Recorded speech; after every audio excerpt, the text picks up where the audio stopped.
Hi folks, it's Coach Kelvin here from the We Run Virtual Run Club and We Run Coach for Leeds and surrounding areas as well as online coaching.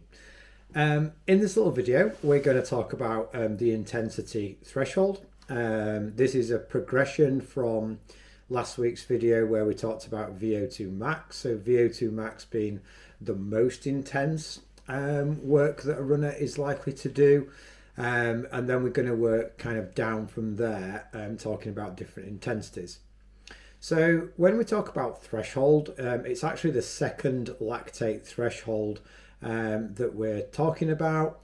And what we're trying to do is improve a runner's ability to use lactate as a fuel. In terms of rate of perceived exertion, we're looking at a 7 to 8 out of 10. So thresholds often described as uncomfortably comfortable, and we should be able to speak in full sentences, but just like one sentence at once. And a little phrase a lot of people use for threshold, we should be able to say, I feel good, I feel great, I can communicate without taking a breath in between the words. But then at the end of that, we're probably ready for for a good sort of breath. So uncomfortably comfortable. Some people also say that it feels like training, and it's the intensity that we can hold as an all-out effort for 40 to 60 minutes. So less fit runners 40 minutes, more fit runners maybe getting up to 60 minutes worth of work. And what we do in a session, obviously we don't want to do like a race intensity effort as like a session when we're trying to progress an energy system. So we're looking at something like 5 to 15 minute reps, probably with 2 to 3 minutes recovery on those. And that might look like 8 times 5 minutes at the sort of lower end, all the way up to something like 4 times 15 minutes. And in terms of workout frequency, we want to be doing 2 workouts a week that are quite similar. They might have a slightly different focus, where one's a little bit more speed focused and one's a little bit more endurance focused, but they want to be quite similar. An example of what those workouts could look like as distances. So for a less fit runner, it might be something like 8 times 800 meters.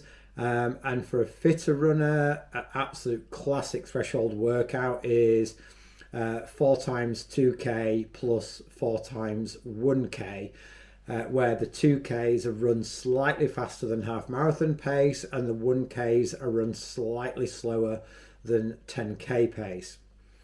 And in terms of blocks of training, a threshold block might be anything from 4 to 5 weeks up to 12 weeks of training. And if we think about 12 weeks, I've included the downloads in there. So it's like maybe 3 blocks of, sort of 3 blocks of 4 weeks, where it's 3 builds and like a deload. So there's 9 weeks of training within that. And the truth is, threshold training is an intensity where we can show increases in fitness pretty quickly, but it is quite a heavy load on the body. The reason for that is it's fairly intense and it's also fairly long as well. So the time that we can spend at threshold is sort of fairly long. So although it can give us a huge fitness boost, there also is probably with threshold the most risk to injury, and also just sort of plateauing and just sort of burning out a little bit within training. And that's why we tend to give threshold more as like hot half marathon pace rather than cool 10K pace, if that makes sense, particularly for more experienced runners. Threshold as a rule is run too hard and typically can burn people out. But if a threshold block is well executed, it will give us more bang for our buck than any other intensity. So if you've got any questions, please pop them down in the comments below. And for now, happy running.